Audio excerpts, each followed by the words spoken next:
Hi friends, ഇന്ന് ഞാൻ നിങ്ങൾക്ക് ഷെയർ ചെയ്യുന്നത് നമ്മൾ ഇതുപോലുള്ള ബെസ്റ്റ് സെല്ലിംഗ് ആയിട്ടുള്ള ഫ്രോക്ക് ഉണ്ടല്ലോ, അതിൽ യോക്ക് പാർട്ട് ഉണ്ടോ, ട്രാൻസ്പെറൻ്റ് ആയിട്ടുള്ള ഒരു നെക്ക് പോർഷൻ, അതെങ്ങനെയാണ് നമ്മൾ കട്ട് ചെയ്യുന്നത് സ്റ്റിച്ച് ചെയ്യുന്നത് എന്നുള്ളതാണ്. അപ്പോൾ ഒരുപാട് ആളുകൾ ചോദിച്ചിട്ടുണ്ട് അതിൻ്റെ മാത്രം സെപ്പറേറ്റ് ആയിട്ട് വീഡിയോ ഇടുക എന്നുള്ളത്. അപ്പോൾ നമുക്കതിൻ്റെ പാറ്റേൺ കട്ട് ചെയ്യുന്നതും സ്റ്റിച്ച് ചെയ്യുന്നതും എങ്ങനെയാണെന്ന് നോക്കാം. പാറ്റേൺ കട്ട് ചെയ്യുന്നതിന് വേണ്ടി നമുക്ക് ഇതുപോലെ തിക്കായിട്ടുള്ള റഫായിട്ടുള്ള മെറ്റീരിയൽ എടുക്കുന്നതായിരിക്കും നല്ലത്. കാർഡ്ബോർഡ് പീസോ അല്ലെങ്കിൽ എന്തെങ്കിലും ഫാബ്രിക് പീസോ അങ്ങനെ എടുക്കാം. ഇതുപോലുള്ള ഷീറ്റായാലും മതിയാകും. അപ്പോൾ നമുക്കിതെങ്ങനെ കട്ട് ചെയ്യുന്നത് നോക്കാം. അപ്പോൾ നമ്മളിവിടെ ലെങ്ത്ത് എടുക്കുന്നത് 9 ഇഞ്ചാണ്. അതുപോലെ തന്നെ ഫ്രണ്ടിലേക്കുള്ള ഫാബ്രിക്കിന് നമ്മൾ 7 ഇഞ്ചാണ് വിഡ്ത്ത് എടുക്കുന്നത്. അതൊന്ന് മാർക്ക് ചെയ്ത് കൊടുക്കാം. നമ്മൾ ചാർട്ടിലാണ് വരയ്ക്കുന്നതെങ്കിൽ ആ ഒരു രീതിയിൽ മാർക്ക് ചെയ്യാം. എനിക്ക് ഇവിടെ ഇപ്പോൾ നമ്മൾ ഈ ഒരു ഫാബ്രിക് ഒരു മെറ്റീരിയൽ വരുന്നത് കോട്ടൺ ഫാബ്രിക്കിന് റോൾ ചെയ്തിട്ടുണ്ടാകുന്നൊരു നമ്മൾ ഹോൾസെയിലായിട്ട് എടുക്കുന്ന സമയത്ത് ഉണ്ടാകുന്ന ഒരു ഷീറ്റാണ് കേട്ടോ ഇത്. കുറച്ച് തടിച്ചിട്ടുള്ളൊരു കാർഡ്ബോർഡ് പീസ് ഞാനിവിടെ ഈ ഒരു രീതിയിൽ എടുത്തിട്ടുണ്ട്. അപ്പോൾ ഫ്രണ്ടിലേക്കുള്ള 7 ഇഞ്ച് എടുത്തുള്ള ഇതും പിന്നെ നമുക്ക് ബാക്ക് സൈഡിലേക്ക് അറിയാമല്ലോ സിബൊക്കെ വെക്കുന്നുള്ളൊരു അരയിഞ്ച് എക്സ്ട്രാ വേണം. അപ്പോൾ ഞാനത് ഇതിൽ അരയിഞ്ചുള്ള 1 ഇഞ്ച് തന്നെ എക്സ്ട്രാ വരുന്നുണ്ട്. അപ്പോൾ ഞാനത് ലാസ്റ്റ് കട്ട് ചെയ്ത് കളയാമെന്ന് വെച്ചു. ഇപ്പോൾ ഞാൻ ഫ്രണ്ടിലേക്കാണല്ലോ നമ്മൾ മാർക്ക് ചെയ്ത് കട്ട് ചെയ്യുന്നത്. നമുക്ക് ഫ്രണ്ടിലേക്ക് മാർക്ക് ചെയ്തെടുക്കാം. നമ്മളിത് 1 ഇയർ ബേബിൻ്റെതാണ്. അപ്പം ഞാനിവിടെ 4.5 4.5 ഇഞ്ചാണ് ഷോൾഡർ മാർക്ക് ചെയ്യുന്നത്. കൺഫ്യൂഷൻ ആവാതിരിക്കാനാണ് ഞാൻ ബാക്ക് പാർട്ടിലേക്കുള്ളത് മാറ്റി വെക്കുന്നത്. ഞാനൊരു ആം ഹോളും 4.5 മാർക്ക് ചെയ്യുന്നുണ്ട്.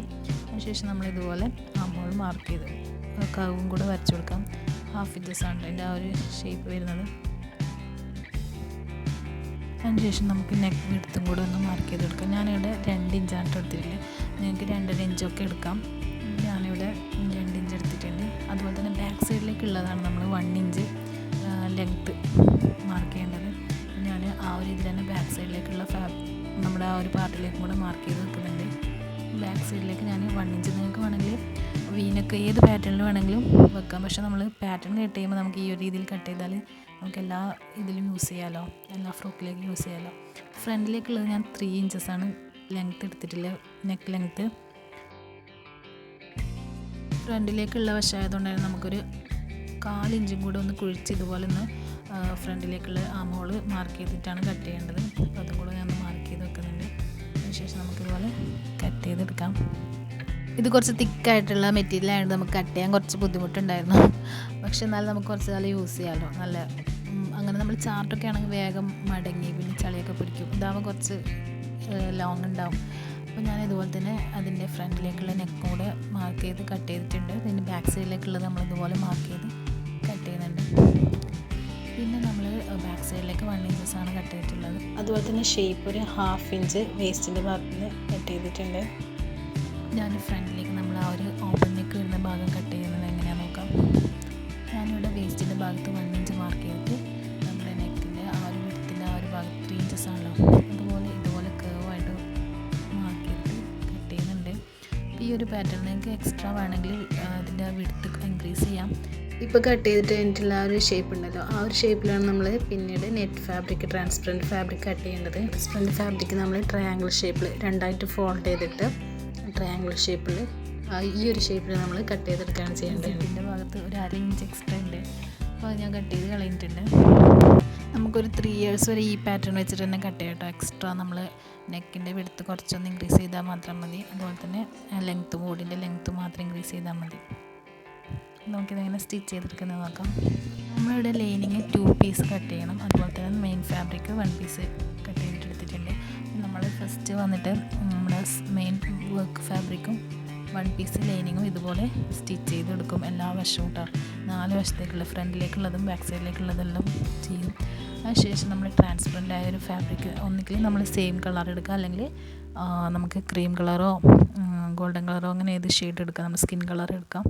അപ്പോൾ ഞാനിതുപോലെ 3 ഇഞ്ചസ് നമ്മൾ ആദ്യം മാർക്ക് ചെയ്തിട്ടുണ്ടല്ലോ അതിലേക്ക് വി ഷേപ്പിൽ അല്ലെങ്കിൽ നമ്മൾ ട്രയാങ്കിൾ ഷേപ്പിൽ 2ആയിട്ട് ഫോൾഡ് ചെയ്തിട്ടുള്ള ഫാബ്രിക്കാണ് കേട്ടോ. ആ ഫോൾഡ് ചെയ്തിരുന്ന ഭാഗമാണ് നമ്മൾ ആ നെക്ക് ലൈനിലേക്ക് വരേണ്ടത്. അപ്പോൾ ആ ഒരു രീതിയിൽ വെച്ചിട്ട് നമ്മളിതുപോലെ സ്റ്റിച്ച് ചെയ്ത് കൊടുക്കാം.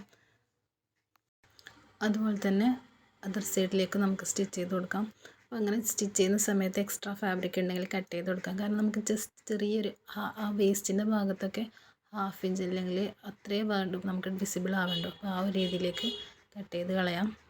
ഓരോ ഫ്രോക്കിലും ഡിഫറെൻ്റ് ആയിരിക്കും കേട്ടോ നെക്ക് വരുന്നത്. അപ്പം ചിലതിൽ നമുക്ക് നല്ലോണം തീരെ വേസ്റ്റിൻ്റെ ഭാഗത്തൊന്നും ഉണ്ടാവില്ല, അല്ലെങ്കിൽ നമ്മൾ ആ ഒരു നെക്കിൻ്റെ ഭാഗത്ത് മാത്രമാണെങ്കിൽ ആ ഒരു രീതിയിലേക്ക് കട്ട് ചെയ്തിട്ടെടുത്താൽ മതി. അപ്പോൾ ഞാനിവിടെ നമ്മൾ നെക്കിൻ്റെ വിഡ്ത്ത് അപ്പം നമുക്കൊരു 3 ഇഞ്ചസാണ് കേട്ടോ മിനിമം വേണ്ടത്. അത് കറക്റ്റായിട്ട് വെച്ചതിന് ശേഷം നമ്മുടെ ലെങ്ത്തും 3 ഇഞ്ചസാണ് ഞാൻ മാർക്ക് ചെയ്തത്. അത് വേണമെങ്കിൽ എക്സ്ട്രാ നിങ്ങൾക്ക് ലെങ്ത്ത് കൂട്ടാം. ഞാൻ ഈ ഒരു രീതിയിൽ ഫാബ്രിക് വെച്ചിട്ട് സ്റ്റിച്ച് ചെയ്ത് കൊടുക്കുന്നുണ്ട്. നമ്മൾ നോർമലി 3 ഇഞ്ചസാണ് ലെങ്ത്ത് എടുക്കുന്നത്, അതുപോലെ തന്നെ വിഡ്ത്തും 3 ഇഞ്ചസാണ് എടുക്കുന്നത്. ആ ഒരു റേഷ്യോയിലാണ് എടുക്കുന്നത്. ഇനി നമ്മൾ ഇത് കവർ ചെയ്ത് സ്റ്റിച്ച് ചെയ്യുന്നത് എങ്ങനെയാണെന്ന് നോക്കാം. സെക്കൻഡ് ലൈനിങ് എടുക്കാം. എന്നിട്ട് ഇതുപോലെ ഈ ഒരു രീതിയിൽ തന്നെ വെച്ചാലേ നമുക്ക് കവർ ചെയ്ത് കിട്ടുള്ളൂ. ഈ ഒരു രീതിയിൽ സ്റ്റിച്ച് ചെയ്യാം. സ്റ്റിച്ച് ചെയ്തതിന് ശേഷം നമുക്ക് ഇതുപോലെ തിരിച്ചിട്ടിട്ട് ആ ഒരു ലൈനിങ്ങിൻ്റെ പോർഷൻ ഉണ്ടല്ലോ, ബോട്ടം പാർട്ടിലേക്ക് വരുന്ന സ്റ്റിച്ച് ചെയ്യുന്നത്, അത് ഇതുപോലെ ഒന്ന് സ്റ്റിച്ച് ചെയ്ത് കൊടുക്കാം. അല്ലെങ്കിൽ നമുക്ക് എക്സ്ട്രാ അങ്ങനെ പുറത്തേക്ക് വരാതിരിക്കാൻ വേണ്ടിയാണ് കേട്ടോ. ചില ആൾക്കാർ അത് പുറത്തേക്ക് സ്റ്റിച്ച് ചെയ്യുന്ന കാണാം. ആ ഒരു രീതിയിൽ സ്റ്റിച്ച് ചെയ്യുന്നതിനേക്കാളും ഉൾവശത്തായിട്ട് സ്റ്റിച്ച് ചെയ്യുന്നതായിരിക്കും കൂടുതൽ ഭംഗി ഉണ്ടാവുക. അപ്പം അതർ സൈഡ് നമുക്ക് ഇതുപോലെ തന്നെ ഫാബ്രിക് വെച്ച് കവർ ചെയ്തിട്ട് അതും ആ ഒരു ഭാഗവും കൂടി നമുക്ക് സ്റ്റിച്ച് ചെയ്ത് ഫിനിഷ് ചെയ്തെടുക്കാം. അതുപോലെ തന്നെ ആ ട്രാൻസ്പെറൻ്റ് ആയിട്ടുള്ള ഫാബ്രിക് നമ്മൾ ഫോൾഡ് ചെയ്തിട്ടാണ് സ്റ്റിച്ച് ചെയ്യുന്നത്, അതല്ലാതെ അതിൻ്റെ മുകളിൽ സ്റ്റിച്ചസ് ഒന്നും വരുന്നില്ല. 2 ലെയേഴ്സായിട്ട് ഇങ്ങനെ ഒന്ന് ഫോൾഡ് ചെയ്തിട്ടാണ് വരുന്നത്. അതുകൊണ്ട് തന്നെ സ്റ്റിച്ചസ് ഒന്നും വരില്ല. ചില ആൾക്കാർ ചെയ്തിട്ട് കണ്ടിട്ടുണ്ട് അതിൻ്റെ മുകളിലൊരു സ്റ്റിച്ചസ് ഒക്കെ വരുന്ന രീതിയിൽ. നമ്മളിതുപോലെ ഡബിളായിട്ട് എടുത്താൽ നമുക്ക് അവിടെ സ്റ്റിച്ചസ് ഒന്നും വരില്ല, നല്ല ഭംഗിയായിട്ടുണ്ടാവും. അതുപോലെ തന്നെ ഉൾവശം നമ്മൾ ആ ലൈനിങ്ങിൻ്റെ മുകളിലാണ് സ്റ്റിച്ച് കൊടുക്കേണ്ടത്, അല്ലാണ്ട് പുറത്തേക്ക് കാണുന്ന രീതിയിൽ സ്റ്റിച്ച് ചെയ്യാൻ പാടില്ല. അപ്പോൾ നമ്മൾ ഈ ഒരു രീതിയിലാണ് ട്രാൻസ്പെറൻറ്റ് നെക്ക് സ്റ്റിച്ച് ചെയ്യുന്നത്. Thank you for watching.